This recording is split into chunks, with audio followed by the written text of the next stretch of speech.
Kent, England, spring of 1818. The morning sun filtered through the leaded windows of Sutherland Hall's library, casting diamond patterns across the Turkish carpet where Miss Beatrice Sutherland sat curled in her favorite chair, a volume of political philosophy open in her lap. 21 years of age, with hair the color of polished mahogany and eyes like amber catching firelight, she presented the picture of contentment, a young woman at peace in her private sanctuary. But the tremor in her hands as she turned the page betrayed the turmoil beneath her composed exterior. On the escritoire beside her lay a letter bearing her father's seal, its contents having arrived at breakfast with the weight of a sentence passed. The Viscount Sutherland, in his infinite practical wisdom, had secured her future. A betrothal, an arrangement, a solution to problems she had only half understood existed within the walls of her childhood home. The sound of boots on marble announced a visitor before the library door swung open. Lord Callum Fitzroy entered without knocking, a privilege earned through 9 years of friendship, of shared confidences, of 1,000 quiet afternoons exactly like this one. Yet as Beatrice looked up to greet him, she failed to notice the tension in his shoulders, the slight hesitation in his step, the way his green eyes searched her face with an intensity that went far beyond mere friendly concern. If stories of love that waits in silence, of friendships that hold deeper truths, move your heart, subscribe now and stay until the end. You won't want to miss what happens when courage finally speaks. "You look troubled," Callum observed, settling into the chair opposite hers with the easy familiarity of someone who had occupied that same spot 1,000 times before. His copper-touched blonde hair caught the morning light, and for just a moment, Beatrice noticed how the years had changed him from the lanky youth who had taught her to climb trees into someone altogether more substantial. Then the thought passed, dismissed as irrelevant. "Father has made an arrangement," she replied, setting the book aside with deliberate care. "Mr. Dominic Ashmore has requested my hand. Father has accepted on my behalf." The words fell between them like stones into still water. Callum's hands tightened on the arms of his chair, knuckles whitening, but his voice remained steady. "Ashmore? The merchant's son who bought his barony?" "The very same." Beatrice rose, moving to the window overlooking the gardens where they had spent countless hours in childhood. "Father says it's an excellent match. Mr. Ashmore is wealthy, respectable, kind by all accounts. He can settle the estate's debts I had not fully realized existed until this morning." "And do you love him?" The question, spoken so quietly she almost missed it, made her turn. Callum stood now too, backlit by the window, his expression unreadable in shadow. "Love?" Beatrice laughed, the sound brittle even to her own ears. "Callum, you know my views on such matters. Love is a pretty fiction we tell ourselves to make practical arrangements more palatable. Marriage is a partnership, an alliance of families and fortunes. Mr. Ashmore offers security. That is enough." "Is it?" Something in his voice, a thread of desperation she had never heard before, made her pause. But before she could examine it further, her younger sister Charlotte burst through the door, full of excited chatter about wedding preparations, and the moment dissolved like morning mist. The days that followed brought a whirlwind of activity to Sutherland Hall. Dominic Ashmore proved himself every bit the gentleman her father had promised. Attentive without being overbearing, generous without ostentation, possessed of agreeable manners and a pleasant enough countenance. Dark-haired and well-formed, he cut a respectable figure when he called to take tea, to walk the gardens, to discuss their future with the careful courtesy of a man negotiating a business contract, which, Beatrice reminded herself firmly, was precisely what this was, a sensible arrangement between sensible people. Romance was for novels and naive girls who believed in fairy tales, yet she found herself comparing every conversation with Dominic to the ease she felt with Callum. When Dominic discussed politics, his views were conventional, safe, lacking the passionate debates she and Callum had engaged in since they were children. When they walked the gardens, Dominic admired the roses with generic praise, while Callum could name every variety, remembered which she had planted herself at age 14, knew without asking that she preferred the wild hedge roses to the cultivated ones. "You seem distracted, Miss Sutherland," Dominic observed during one such walk, his tone polite but distant. "I hope the prospect of our union does not trouble you?" "Not at all, Mr. Ashmore," she replied automatically, smoothing her muslin skirts. "I was merely thinking of the autumn planting. The north garden could benefit from some changes."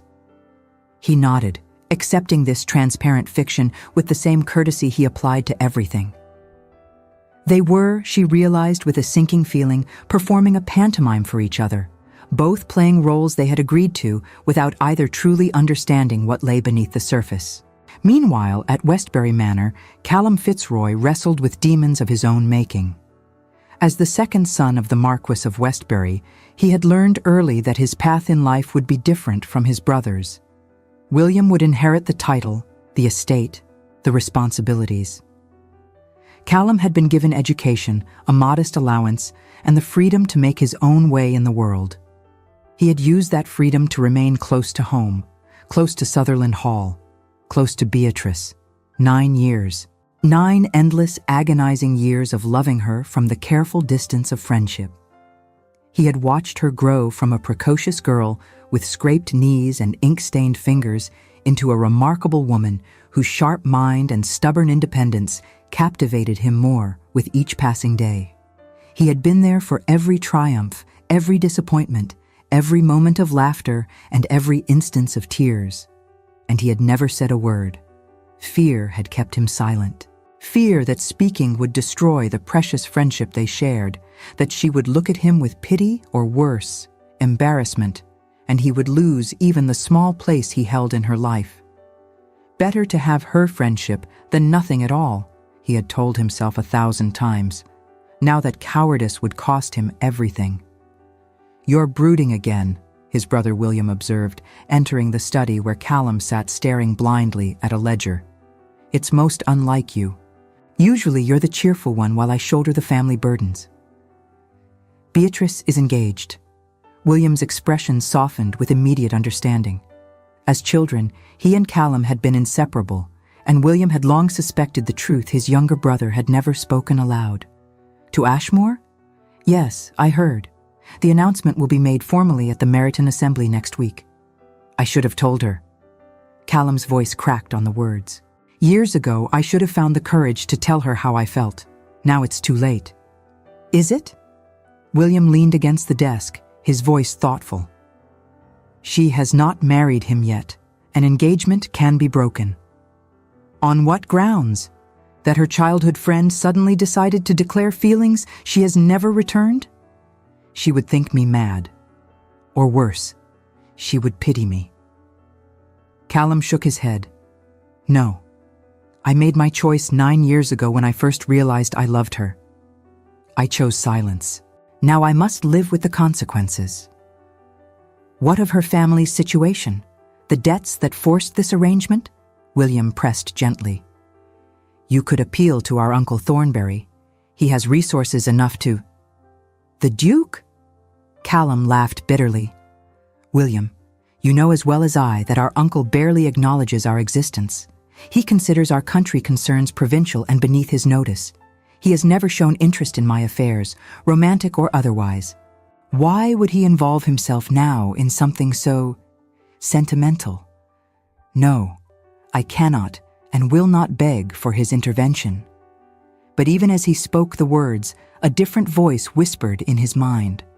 A voice that sounded remarkably like Beatrice herself from one of their many philosophical debates. The greatest tragedy is not failure, but the refusal to try. The Meryton Assembly Rooms glowed with candlelight on the appointed evening, filled with the cream of Kent society gathered to celebrate the betrothal of Miss Beatrice Sutherland to Mr. Dominic Ashmore. Musicians tuned their instruments in the gallery while servants circulated with champagne and delicate refreshments. The air smelled of beeswax, perfume, and the hothouse flowers that decorated every available surface. Beatrice stood beside her betrothed, accepting congratulations with a smile that felt painted on her face. She wore her finest gown, ivory silk with delicate embroidery of gold thread that caught the light with each movement. Dominic, resplendent in evening black, played his role to perfection, his hand proprietary at her elbow, his comments to well-wishers appropriately gracious. Yet her eyes kept searching the crowd for a familiar figure. Callum had not yet arrived, and his absence created a hollow feeling beneath her ribs that she refused to examine too closely. "Looking for someone, my dear?" Dominic inquired, his tone pleasant, but with an edge that suggested he had noticed her distraction. "I wondered if Lord Fitzroy would attend," she replied honestly. "He is my oldest friend. I should like him to share in our happiness." Something flickered across Dominic's face, an expression too quick to interpret before his urbane mask slipped back into place. "Of course. How thoughtless of me not to consider it. Your friendship with Lord Fitzroy is well known." The slight pause before friendship made her glance at him sharply, but before she could respond, a ripple of awareness moved through the crowd. Conversations faltered and resumed at a different pitch. Heads turned toward the entrance. Callum had arrived. He stood in the doorway dressed impeccably in evening attire, but there was something different about him tonight. Gone was the easy, affable manner she had always known. In its place was a tension that communicated itself across the crowded room, a coiled energy that made her pulse quicken for reasons she could not name. Their eyes met across the distance. For a moment that stretched into eternity, the crowded assembly room faded away until there existed only the two of them, connected by a thread of understanding that went deeper than words. In his gaze, she saw something she had never allowed herself to see before: devotion, desperation, and a grief so profound it took her breath away. Then Charlotte was pulling at her sleeve, chattering about the dancing soon to begin, and the moment shattered. The evening progressed with agonizing slowness. Beatrice danced the first set with her betrothed, smiled at his conventional compliments, and tried not to notice how Callum stood at the edge of the room, watching her with that same devastating intensity. She danced a country dance with her brother-in-law, a quadrille with Dominic's friend from London, and accepted champagne she barely tasted. During a brief respite between sets, Callum approached. He bowed correctly to Dominic, greeted her with perfect propriety, but the words felt like lines from a play neither of them had rehearsed. "Miss Sutherland, Mr. Ashmore, allow me to offer my congratulations on your betrothal." "Thank you, Lord Fitzroy," Dominic replied smoothly. "We are most gratified by the support of Miss Sutherland's friends. I understand you and she have known each other since childhood?" "Since we were 12 years old," Callum confirmed, his eyes never leaving Beatrice's face. "I have had the privilege of witnessing her growth into the remarkable woman she has become." There was something in his voice, a weight of meaning that made her heart stumble. But before she could respond, Lady Pemberton claimed Dominic's attention regarding some matter of precedence, drawing him away into the crowd. For the first time that evening, Beatrice and Callum stood alone together amidst the press of people. The orchestra struck up a waltz, couples forming on the dance floor. "Will you dance with me?" Callum asked quietly. "One last time, before everything changes?" She should refuse. Convention dictated she save the intimate waltz for her betrothed. But something in his voice, that thread of barely contained emotion, made her place her gloved hand in his. The moment his arms settled at her waist, Beatrice felt an unexpected confusion. The proximity was at once familiar and strangely new. She had danced with Callum countless times before, yet tonight, something felt different. A disturbance in her carefully ordered logic that she could not quite categorize. His hand, proper yet warm even through their gloves, seemed to burn where it touched. The scent of his cologne, bergamot and something woodsy she had never consciously noticed before, filled her senses in a way that made concentration difficult. Because as they began to move together, with the perfect synchronicity born of 9 years of friendship, she felt something shift deep in her chest, not a revelation, but a question she had never allowed herself to ask. "You've been avoiding me," she said, needing to fill the charged silence between them. "Since the engagement was announced, you've barely visited Sutherland Hall." "I thought it appropriate," Callum replied, his voice rough. "Your betrothed deserves time to court you properly, without childhood friends interfering." "You could never interfere. You are—" She stopped, suddenly uncertain how to finish that sentence. What is he to me? My dearest friend? My confidant? The person who knows me better than I know myself? What am I, Bea? He used her childhood nickname, the one no one else employed, and the familiar intimacy of it made her throat tighten. "Tell me, because I find I no longer know what place I hold in your life." She looked up at him, truly looked, and for the first time allowed herself to see what had been there all along. It was written in every line of his face, in the way his eyes held hers with desperate intensity, in the careful distance he maintained, even as protocol demanded proximity, in the tremor of his hand at her waist. "He loves me." The realization struck with the force of lightning, illuminating years of moments she had misinterpreted or ignored entirely. Every casual touch that had lingered a heartbeat too long, every heated debate that had left her pulse racing, every time he had appeared exactly when she needed him, as if attuned to her unspoken distress, every instance of watching her when he thought she would not notice. 9 years of love, offered silently, and she had been too blind to see it. "Callum," she whispered, his name catching in her throat. But before she could find the words for the revelation blooming in her chest, the music ended. Dominic appeared at her elbow, politely claiming her for the next dance, and Callum stepped back with a bow that was too precise, too controlled, his expression shuddering closed once more. As Dominic led her back to the dance floor, Beatrice felt as if she were splitting in two, her body going through the expected motions while her mind reeled with the implications of what she had just understood. She had accepted a proposal from a man she barely knew, agreed to build a life with someone she felt mere friendly regard for, all while the man she could not complete the thought. Dared not. Because to acknowledge what she felt for Callum Fitzroy would be to admit she had wasted 9 years, would be to throw her family's carefully negotiated arrangement into chaos, would be to choose heart over head in exactly the way she had always disdained. The dance with Dominic seemed to last hours. His conversation washed over her, pleasant and meaningless. She smiled and nodded and felt nothing except an increasing sense of suffocation, as if the assembly room's warm air could not fill her lungs properly. When the set finally ended, she excused herself to the retiring room, needing a moment alone to compose herself. But as she passed through the corridor lined with portraits of previous generations, she heard voices from the small alcove near the garden doors. "Cannot possibly go through with it now. You heard the announcement. Everyone knows." The voice was male, cultured, and heartbreakingly familiar. "But you promised. You said you would find a way." A woman, young, her voice thick with tears. Beatrice should have continued walking, should have respected their privacy. But something about the raw emotion in those voices rooted her in place.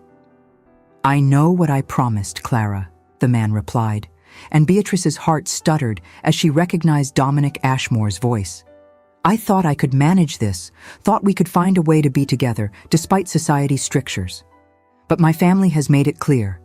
If I do not secure an alliance with proper lineage, they will cut me off entirely.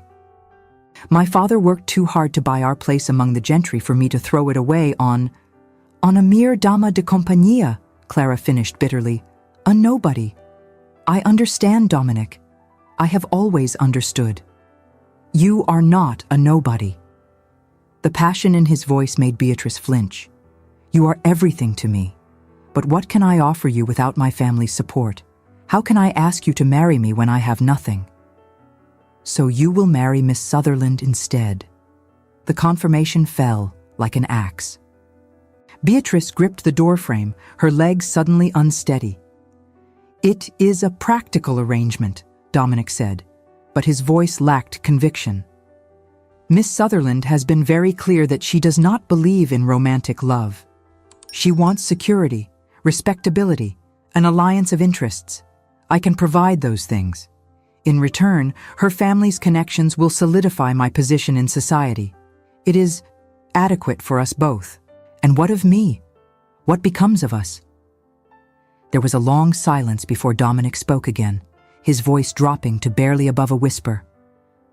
"Society is full of arrangements, Clara. Marriages of convenience are common enough.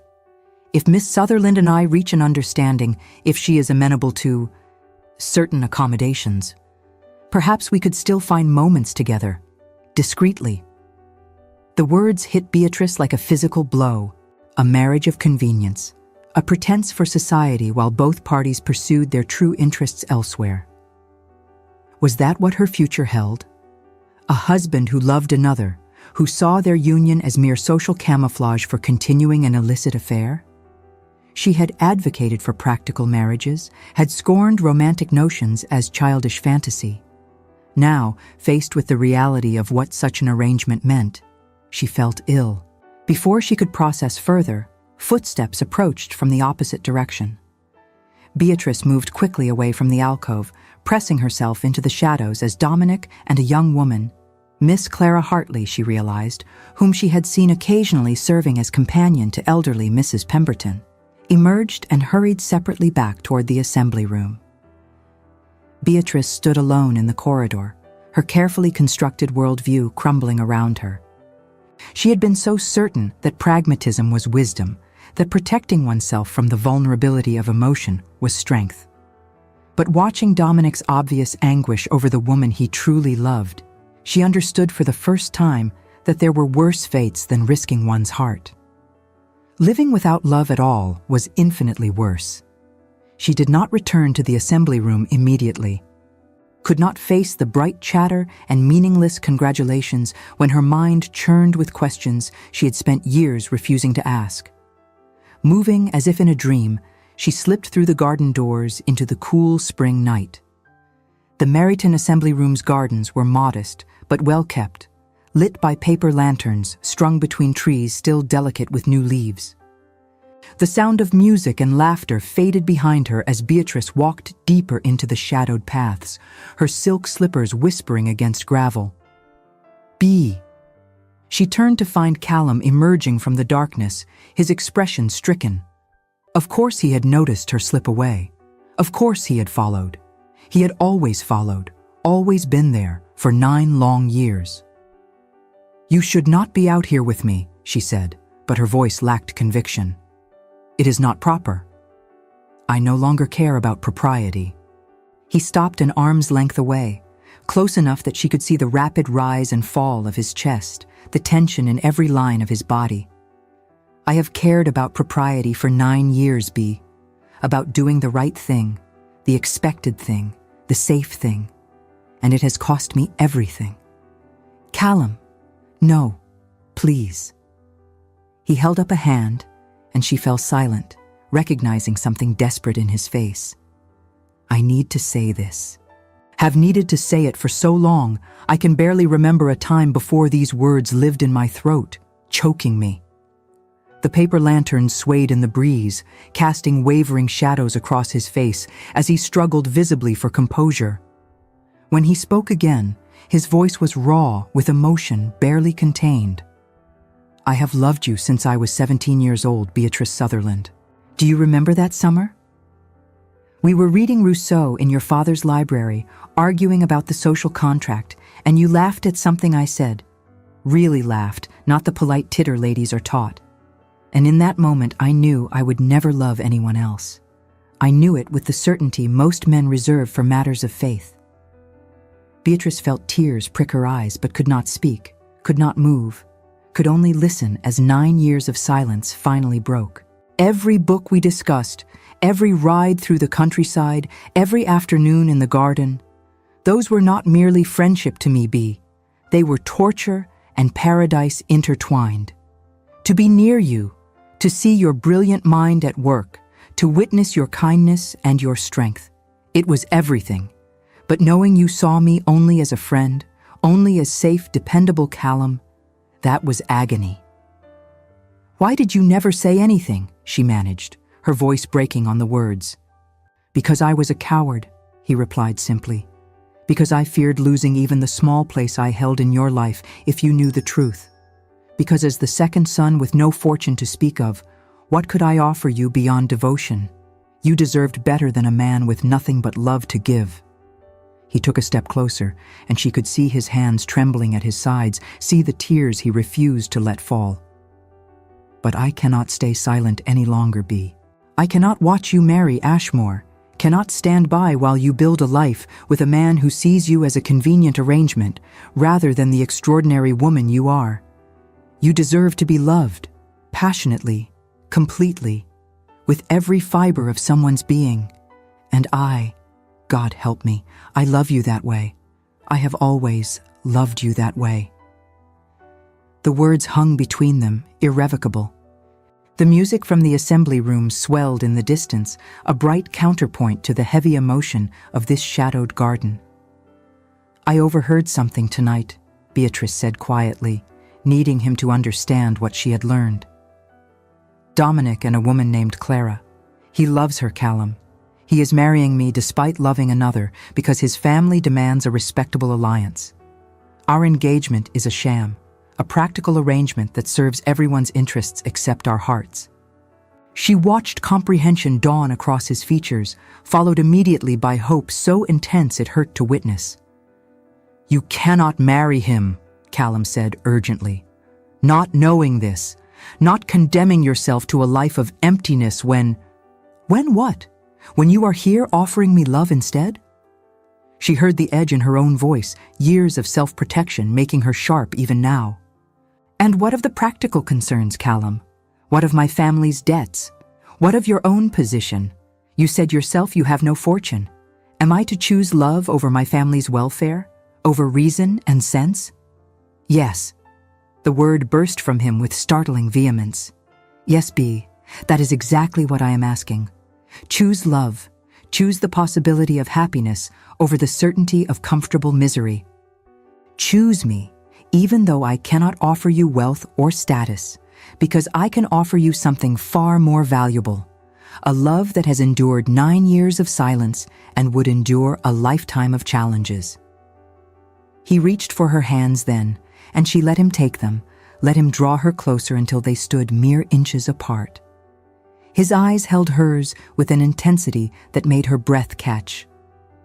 I know you believe romance is foolish, he continued, his voice dropping to barely above a whisper. I know you pride yourself on pragmatism and reason, but I also know you, Beatrice, better than anyone else in the world.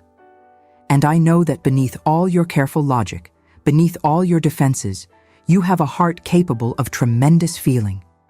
You are not as immune to love as you pretend to be.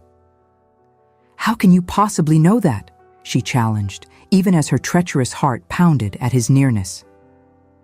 Because of the way you look when you read poetry, even though you claim to find it frivolous. Because of how your voice softens when you speak to children or injured animals. Because 9 years ago, when my mother died, you sat with me through the night without saying a word, just held my hand. And I could feel your grief for my grief as if it were your own. His thumb traced circles on her palm through her gloves, the simple gesture sending electricity up her arm. You feel everything, Bea. You simply refuse to acknowledge it. She wanted to argue, wanted to maintain the position she had held for so long. That emotion was weakness, that vulnerability was foolish. But standing here with Callum, feeling the truth of his words resonating in her chest, she could not summon the energy for pretense. I am afraid, she admitted in a voice so quiet she wondered if he heard. I am terrified, Callum, because if I admit that you... She could not finish the sentence, could not speak aloud the truth that was becoming undeniable. That you love me too? He finished gently. Is that so terrible to say? It changes everything. It makes me a fool who spent 9 years blind to what was right in front of her. It makes this engagement a farce. It throws my family into chaos and solves none of our problems while creating countless new ones." Her voice rose with each word, panic and longing warring within her chest. "It is utterly illogical and completely impractical and absolutely true," he interrupted, bringing one hand up to cup her face with infinite tenderness. "Is it not?" The touch broke something in her. Some last wall she had maintained between her heart and her mind crumbled away, leaving her exposed but strangely free. Looking up at him, at Callum, her dearest friend, her constant companion, the man who had loved her faithfully through years of oblivious indifference, she finally allowed herself to feel what she had suppressed so long. She loved him, had loved him perhaps, for far longer than she could admit even now.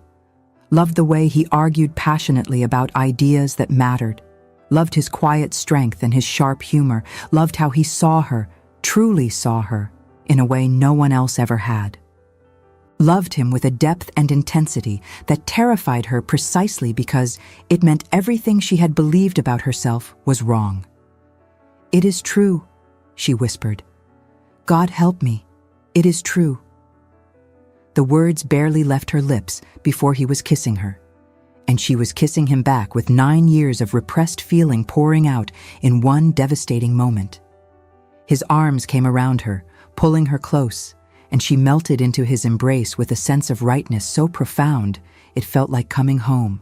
When they finally broke apart, both breathing hard, Callum rested his forehead against hers. "What do we do now?" he asked, his voice rough with emotion and desire. "How do we make this right?" Before Beatrice could answer, a voice interrupted from the path behind them. "I believe that is a question we must all answer together." They sprang apart to find Dominic Ashmore standing in the lantern light, his expression unreadable. Beside him, half hidden in shadow, stood Miss Clara Hartley. The garden silence grew heavy, broken only by the distant sound of the orchestra. Beatrice's lips still tingled from Callum's kiss, her heart hammering against her ribs. Callum positioned himself protectively beside her, his hand tightening around hers with protective force, refusing to release her. Dominic took an instinctive half-step forward, positioning himself to shield Clara from full view, his face a careful mask of controlled panic beneath his usual urbane composure. It was Dominic who broke the silence, his voice weary rather than angry. "I wondered when this would come to light. Truth tends to emerge despite our best efforts to contain it." He glanced at Clara, who looked terrified, then back at Beatrice and Callum. "How much did you overhear, Miss Sutherland?" "Enough," Beatrice replied, surprised to find her voice steady despite her racing pulse.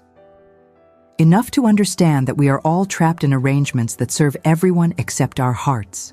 Dominic nodded slowly, moving closer, so the lantern light illuminated his features fully. He looked younger than his 29 years suddenly, vulnerable in a way his usual urbane mask concealed.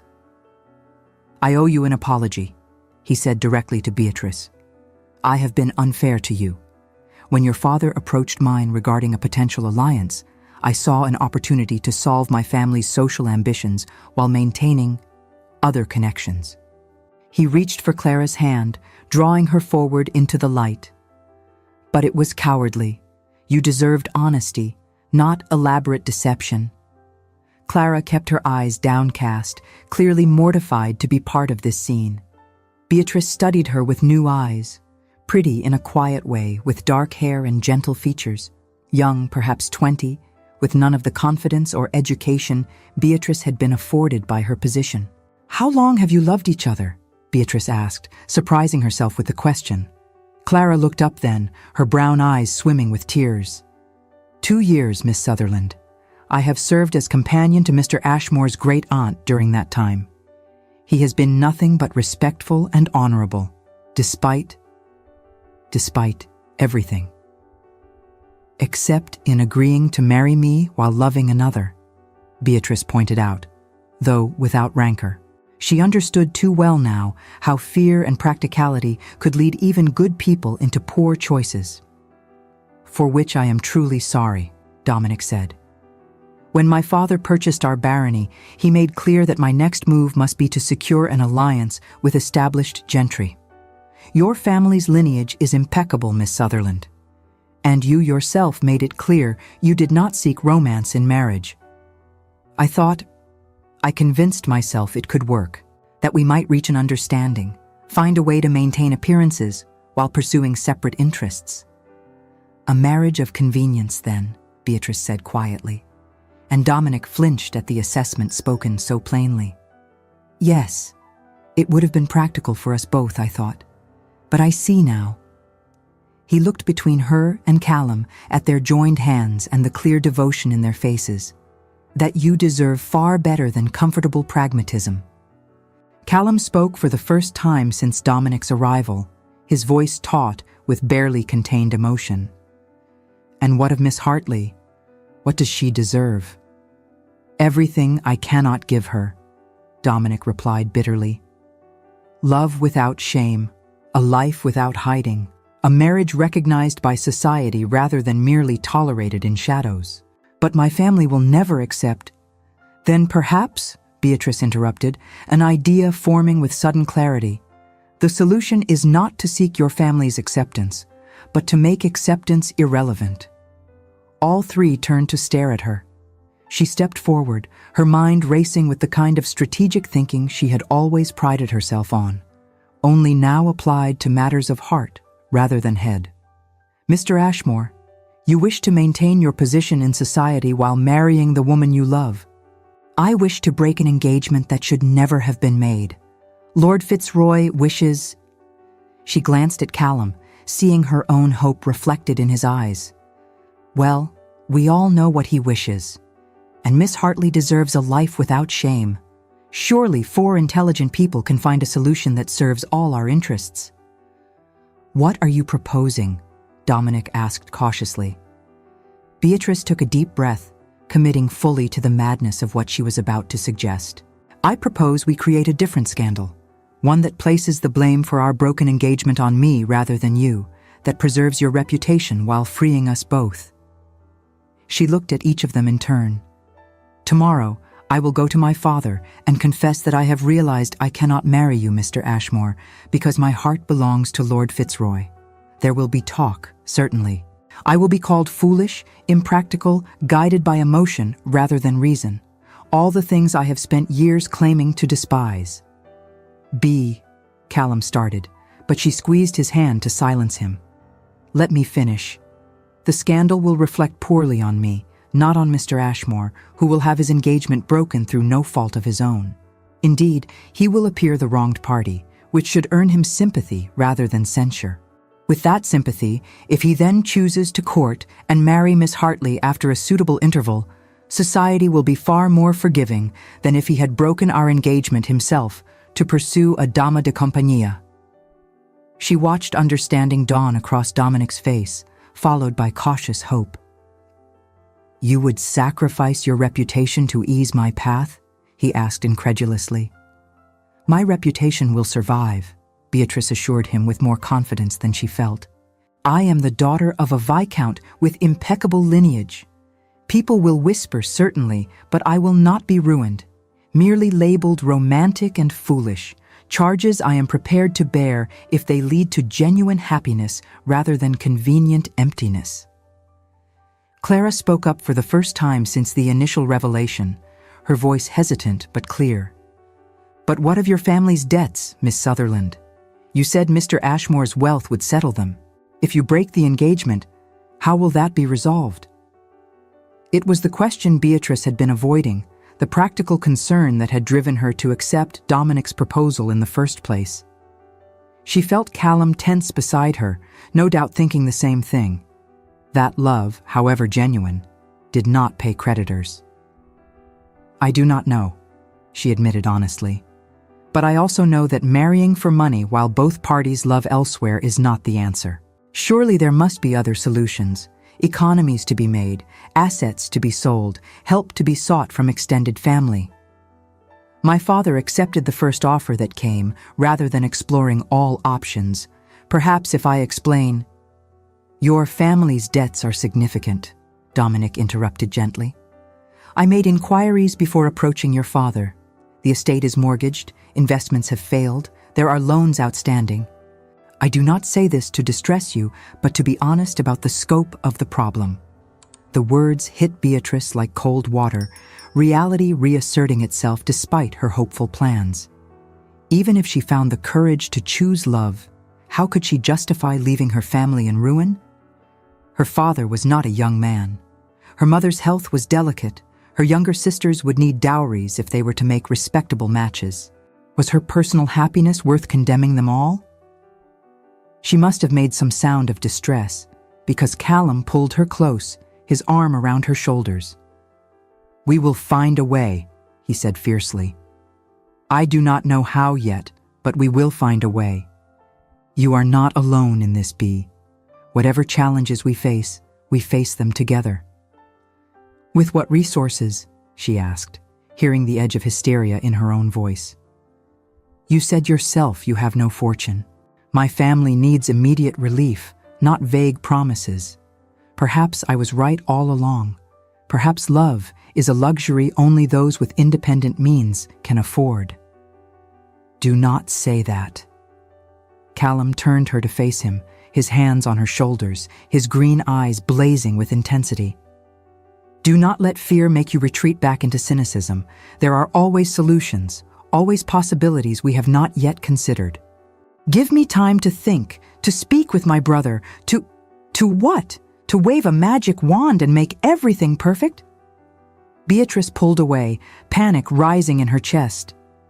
This is precisely why I avoided sentiment, Callum, because feeling deeply only makes the practical impossibilities more painful. I love you. God help me, I do. But love does not settle debts or save estates or provide for families. Perhaps Dominic was right.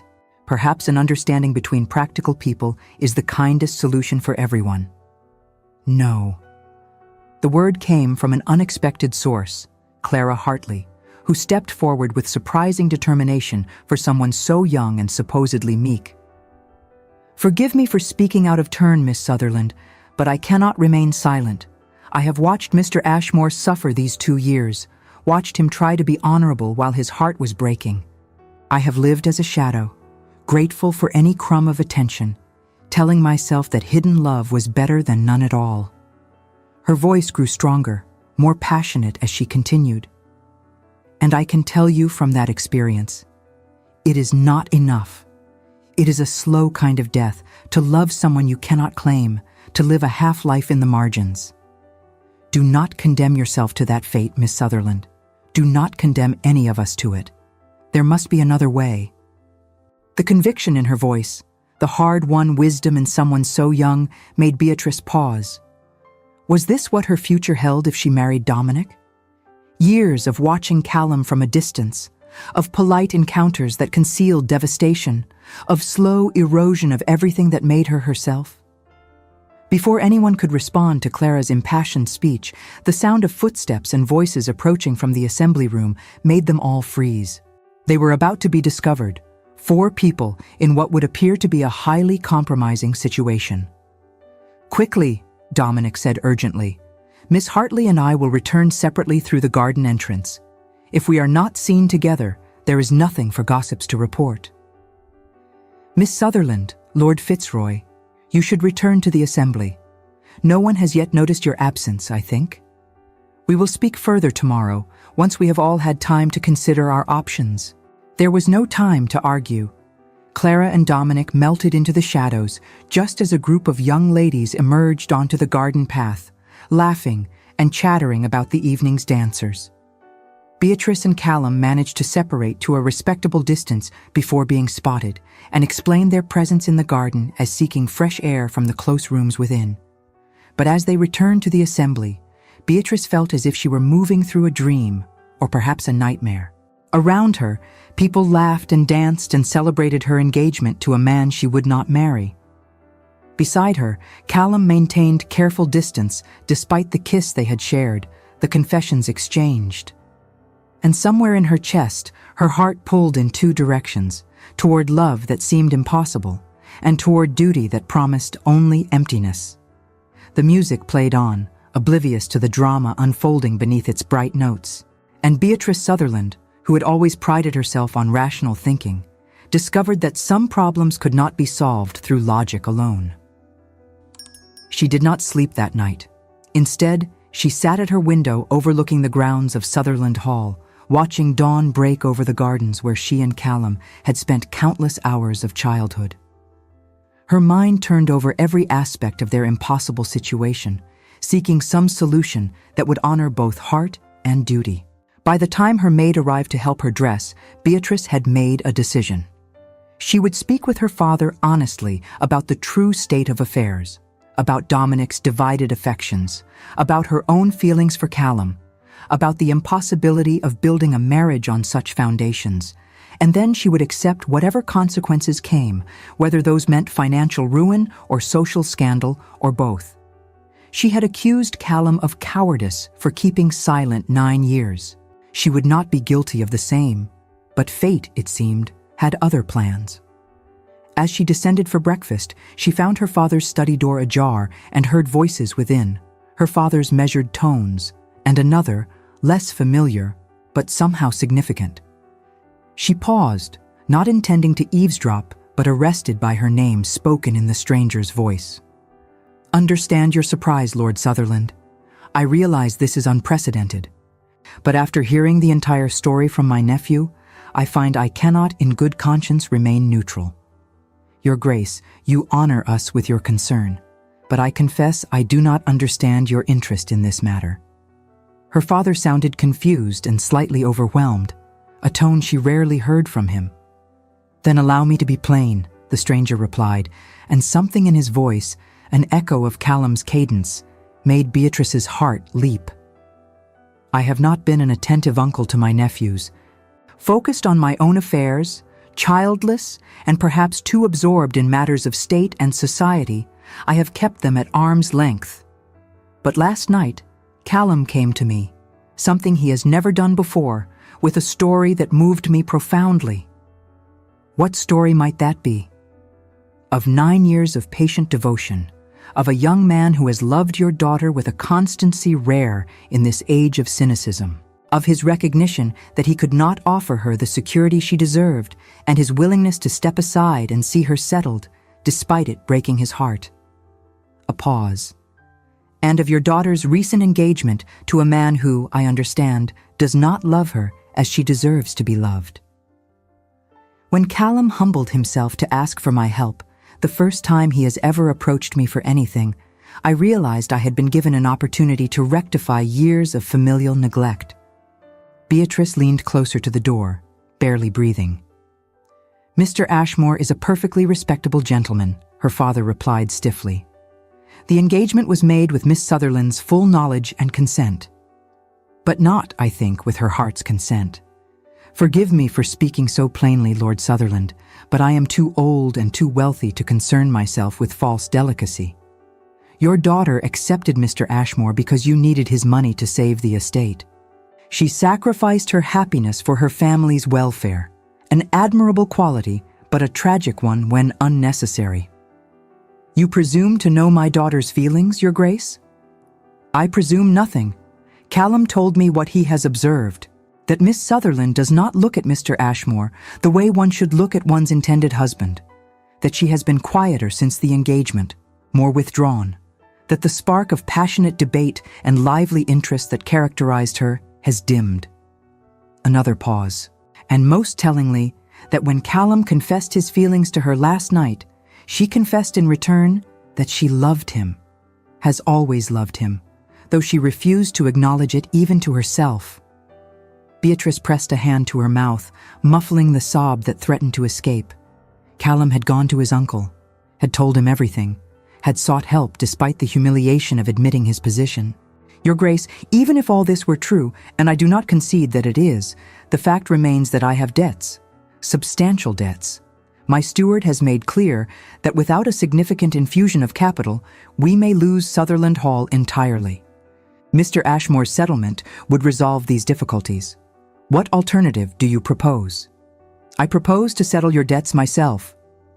The words fell into stunned silence. Beatrice gripped the doorframe, her legs suddenly unsteady.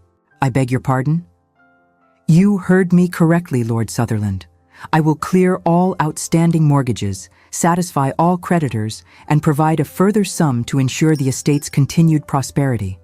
In return, I ask only that you release Miss Sutherland from her engagement to Mr. Ashmore and permit my nephew to court her properly. Your Grace, I cannot possibly accept such a sum. The amounts involved are substantial, tens of thousands of pounds. What possible motivation? I have no children, Lord Sutherland, no direct heirs. My fortune will someday pass to my brother's sons, and William as the elder will inherit the dukedom as well. But Callum... The voice softened with evident affection. Callum has been like a son to me these past years, though I have been remiss in showing it. And if providing for him means ensuring his happiness, then it is money well spent. But to give such a sum for a nephew's romance, surely there are better investments of your capital, Your Grace. I am 63 years old, Lord Sutherland. I have more wealth than I could spend in 3 lifetimes, and no family close enough to leave it to with any warmth of feeling. If I cannot use my resources to enable genuine happiness for those I care about, then what good is any of it? A pause. Besides, I have heard remarkable things about your daughter from multiple sources. Her intelligence, her character, her independence of mind. Such a young woman should not be sacrificed on the altar of financial necessity when a simple redistribution of wealth could solve the problem. This is most generous, Your Grace, most extraordinary, but you worry about propriety, about what such an arrangement looks like. I understand. So let me be clear about the terms. I will purchase the outstanding notes on Sutherland Hall and gift the property back to you free and clear, in trust for your heirs. This is a gift to your family, not a payment for your daughter. Miss Sutherland and Callum will be free to court as any other young people of their class, without the burden of artificial financial obligations coloring their choices. If they decide they do not suit after all, then so be it. But at least the decision will be theirs, not one forced by debt. Beatrice heard her father clear his throat, a sound he made when deeply moved and trying to hide it. Your Grace, if you are serious in this offer, it would change everything. I am entirely serious. My solicitor can begin the necessary arrangements immediately if you consent. The debts could be settled within a fortnight. Then I accept. With profound gratitude, Your Grace. Though I fear my daughter will think me manipulative, first arranging one engagement to solve financial woes, now accepting help to break it. Then allow me to speak with Miss Sutherland myself. She deserves to understand that this is not manipulation, but liberation. That she now has a true choice, unburdened by fear for her family's welfare. Beatrice did not wait to hear more. Heart pounding, she fled back up the stairs to her room, her mind reeling with the implications of what she had overheard. It was impossible. It was too good to be true. It was exactly the sort of miraculous intervention she had always scorned in romantic novels, the convenient rescue that solved all problems through external means rather than earned resolution. And yet, it was happening. Callum's uncle, the Duke of something, she had not quite caught which dukedom, was quite literally buying her freedom. Not her, she corrected herself firmly. Her father's estate, her family's security. The difference was significant, even if the effect was the same. She now had a choice, a genuine choice, unburdened by the weight of duty to her family. The realization left her breathless. The Duke of Thornbury proved to be a tall, distinguished man in his 60s with silver hair and kind eyes remarkably similar to Callum's. He visited Sutherland Hall later that morning, formally presenting himself to Beatrice and her mother and requesting a private audience with Miss Sutherland specifically. They met in the library, the same library where Beatrice had spent countless hours with Callum, where she had received news of her engagement to Dominic, where so much of her life had unfolded in the company of books and ideas. Your Grace, Beatrice began, finding her voice somewhat unsteady. I must confess, I overheard your conversation with my father this morning. I apologize for the breach of etiquette.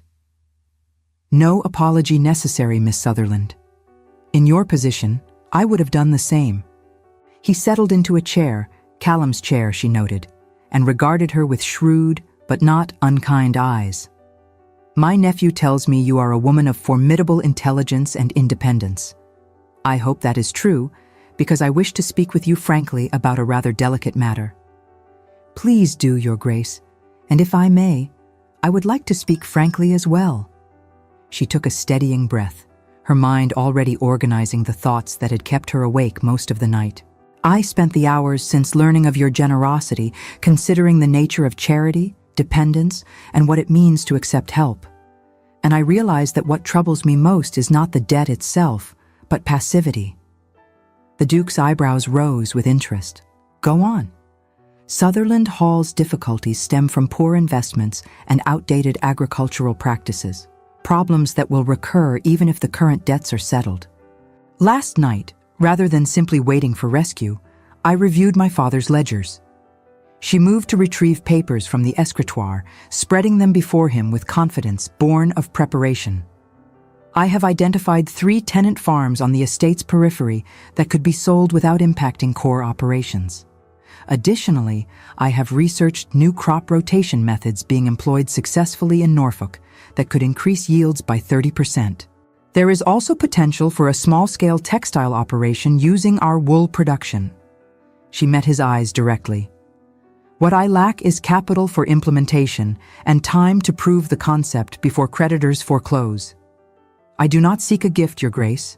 I seek an investor, someone willing to provide the necessary funds in exchange for a modest return once the estate becomes profitable again. I have prepared projections. She indicated her careful calculations. Within 5 years, Sutherland Hall could not only repay such an investment, but generate sustainable income. The Duke studied the papers with growing astonishment, then looked at her with something approaching respect. You prepared all this in one night?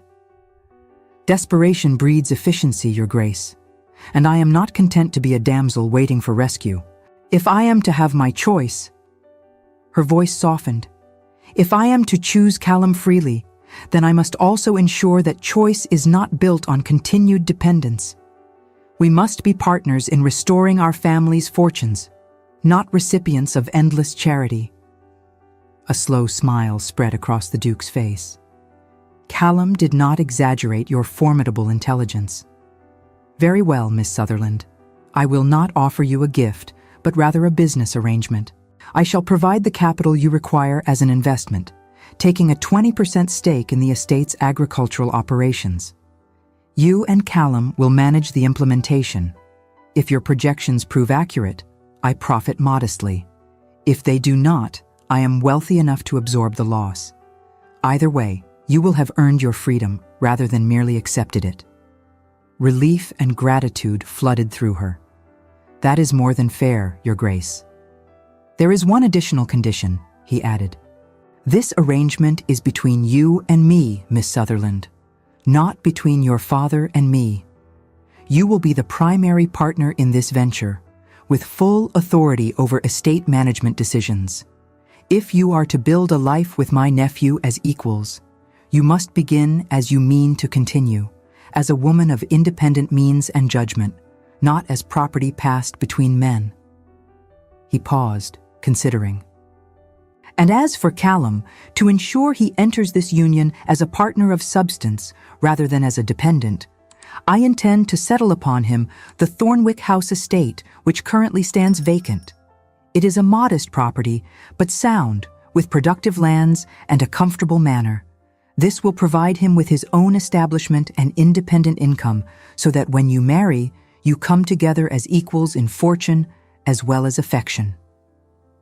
Beatrice felt her throat tighten with emotion. Your Grace, you have thought of everything. I am merely ensuring that 2 intelligent young people have every advantage as they build their life together. The rest, Miss Sutherland, will be entirely your own achievement. After he left, Beatrice remained in the library for a long time, thinking about freedom and choice and the strange twist of fate that had transformed impossible into possible. She thought about Dominic and Clara, whose love deserved the chance to flourish without shame. She thought about her father's relief that his family would be secure. She thought about her mother and sisters, freed from the specter of ruin that had hung over them. But mostly, she thought about Callum. About 9 years of friendship that had masked deeper devotion. About passionate debates over books, comfortable silences in gardens, shared laughter and mutual understanding. About green eyes that looked at her as if she were something precious. About a man who had loved her patiently through years of blindness and never once made her feel foolish for not seeing what he offered. She thought about kissing him in the garden, about how right it had felt after years of convincing herself that such feelings were frivolous. And she realized that she had been lying to herself for a very long time. She did not merely love Callum Fitzroy. She was in love with him, had been for years, perhaps, without admitting it even to herself. Every debate that left her energized, every shared silence that felt complete, every moment of watching him laugh or argue or simply exist in her presence. Those had all been love, disguised as friendship because she had been too frightened to name it properly. The practical considerations that had driven her to accept Dominic now fell away, revealing the truth she had hidden beneath layers of rationalization. She wanted Callum, wanted his laughter and his challenges and his steady presence, wanted to build a life with someone who saw her completely and loved what he saw, wanted, simply and profoundly, to be loved the way he had loved her for 9 patient years. And now, miraculously, impossibly, she was free to choose that. She found him in the gardens of Westbury Manor an hour later, having walked the familiar path between their estates with her heart in her throat and a decision made. He was reading beneath an oak tree, as he so often did, and the sight of him, absorbed in his book, copper-bright hair catching the afternoon light, made her chest tighten with a feeling so intense it almost frightened her. He looked up as she approached, and the hope that flared in his eyes nearly undid her completely. "Bea," he stood quickly, setting the book aside. "I heard my uncle visited you. I hope he did not overstep. I asked him to help, but I did not intend for him to solve all my problems with a stroke of his pen," she interrupted gently. "To give me the freedom to choose what my heart wants instead of what duty demands. You must know I would never presume to buy your affection. The arrangement he made with your father is separate from anything between us. You are under no obligation. I know that." She moved closer, near enough to see the gold flecks in his green eyes, to notice the nervous tension in his shoulders. "Your uncle made that very clear. As did you, I think, when you went to him for help, despite how it must have wounded your pride. You asked for aid not to trap me, but to free me. There is a difference. So you understand that whatever you choose, whether it is me or not, or someone else entirely, you are now free to make that choice without fear?" "I understand," she confirmed, "and I have made my choice." She watched him brace himself, saw him preparing for rejection, even as hope and fear warred in his expression. "Callum Fitzroy, I have been an absolute fool." Whatever he had been expecting, it was not that. What?" "A fool," she repeated firmly. "For 9 years, I had something precious right in front of me, and I was too blind, too proud, too frightened to see it. I convinced myself that love was frivolous, that sentiment was weakness, that protecting myself from vulnerability was wisdom. But I was wrong about all of it." She took his hands in hers, feeling them tremble slightly. "You have been my dearest friend since we were children. My confidant, my intellectual partner, my steady companion through every significant moment of my life. And somewhere along the way, perhaps at 17 when you first realized you loved me, perhaps earlier, perhaps later, I fell completely, irrevocably in love with you. His breath caught audibly. "B, I am in love with you, Callum. With your mind and your heart and your ridiculous patience in waiting for me to see what should have been obvious years ago. I love how you argue with me as an equal, how you listen when I need silence, how you make me laugh even when I am determined to be serious. I love you exactly as you are, as you have always been, and I cannot imagine building a life with anyone else." She pulled him closer, near enough that she could feel the rapid beat of his heart through his waistcoat. "So yes, I am breaking my engagement to Mr. Ashmore. Yes, I am choosing you, despite the scandal it will cause, and the gossip it will inspire, and the fact that everyone will say I am being romantic and impractical and emotional. Because you know what I have learned. Sometimes the most practical choice is the one that makes your heart sing. Sometimes wisdom lies in acknowledging feeling rather than suppressing it. And sometimes," her voice broke slightly, "sometimes the greatest risk is not in loving too much, but in refusing to love at all." For a moment, Callum simply stared at her, his eyes bright with unshed tears and something that looked like disbelief. Then he was pulling her into his arms, holding her so tightly she could barely breathe, his face buried in her hair. "Say it again," he whispered hoarsely.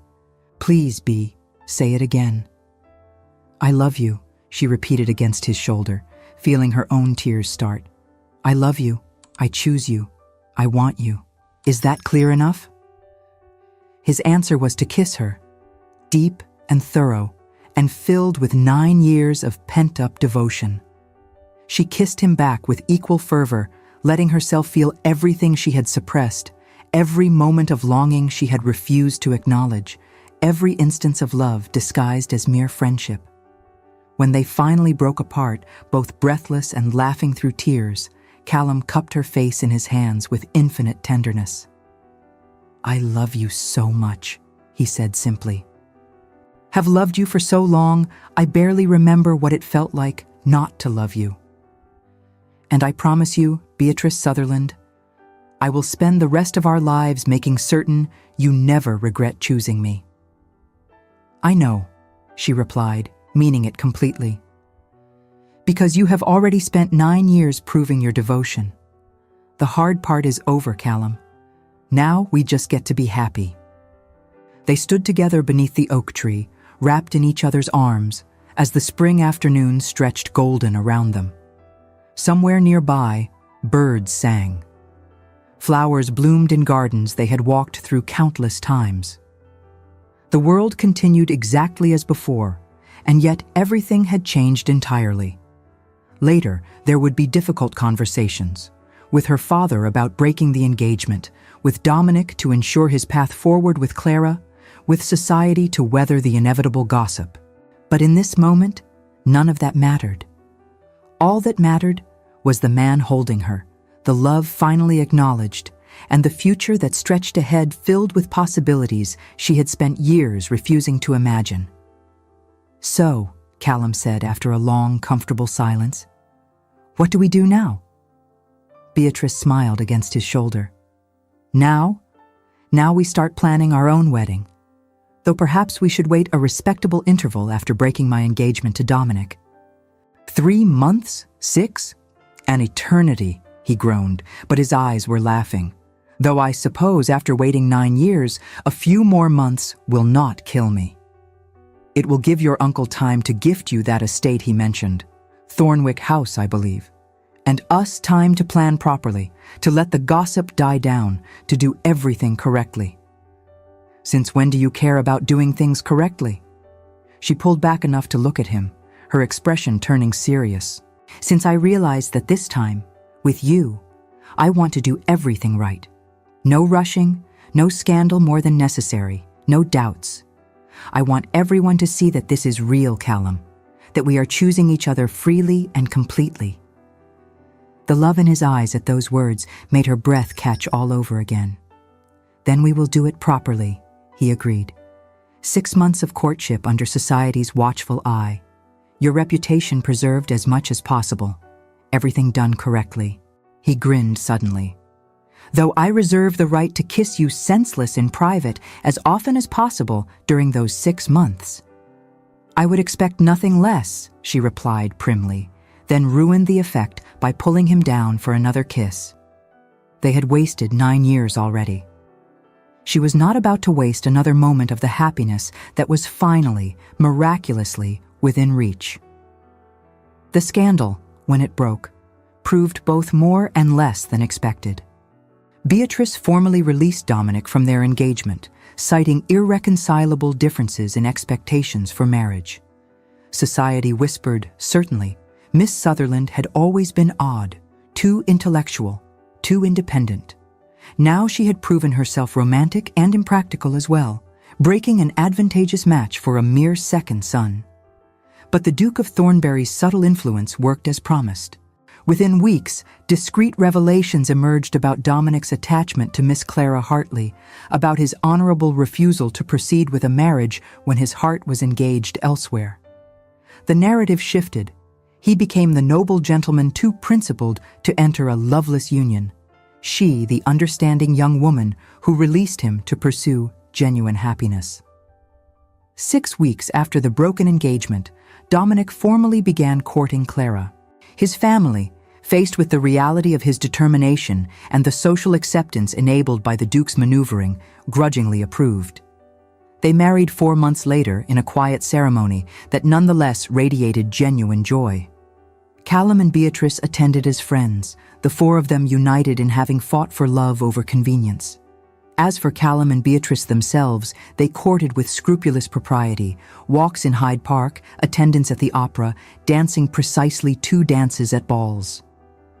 But everyone who saw them together remarked on the evident devotion, the way they looked at each other as if sharing private jokes, the comfortable ease that suggested years of friendship beneath the romance. When Callum finally formally proposed 6 months after their garden confession, Beatrice accepted with tears and laughter and a kiss that scandalized her chaperone.